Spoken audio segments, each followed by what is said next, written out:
জঙ্গলে একেবারে নিঃশব্দ ছিল, পাখিদের কোনো কলরব ছিল না। এদিকে মিঠু টিয়া অল্প বৃষ্টি পড়লেই সে খুব ভয় পায়।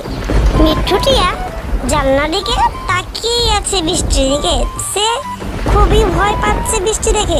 এদিকে কালু কাক ও কাকুলি দুইজনেই স্বামী স্ত্রী শুধু খায় আর ঘুমায়, কোনো চিন্তা নেই তাদের, যতই ঝড় হোক বৃষ্টি হোক। বাবার বাড়ি থেকে চুরি করে আনছে আর খাচ্ছে, চুরি করে খেতে কত মজা লাগছে।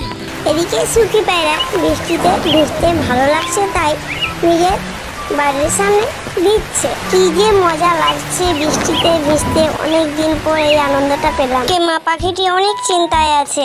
গুড়িয়া বেটি, ঘরে তো একটিও দানা নেই, বৃষ্টির তো ছুটার নামই করছে না, কি করি? তোমার তো খুব খিদে পেয়েছে। মা, বাইরে তো খুবই বৃষ্টি পড়ছে, তুমি এই বৃষ্টিতে কেমন করে যাবে? বাইরে দানা কি করে পাবে এত বৃষ্টিতে? গুড়িয়া বেটি, তুমি ঘরে থাকো, আমি যাচ্ছি দানা আনতে। মা পাখিটি গুড়িয়া বেটির জন্য দানা আনতে এই বৃষ্টির মধ্যেই বের হয়ে গেল।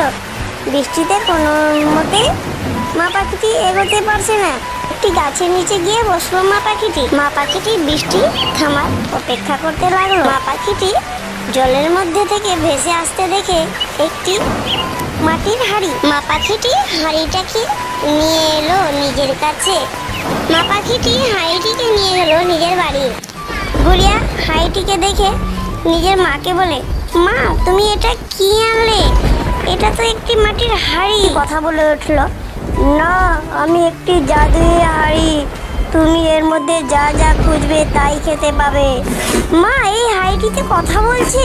এটির মধ্যে থেকে ভালো ভালো খাবার জিনিস বের হতে লাগলো।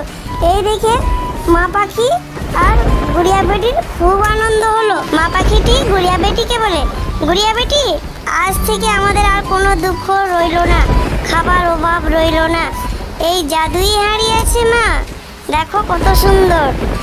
এই বলে আজকের গল্পটি এখানে শেষ। গল্পটি যদি ভালো লাগে লাইক করবেন, শেয়ার করবেন আর সাবস্ক্রাইব করবেন। দেখা হচ্ছে আরেকটি নতুন গল্পের সাথে।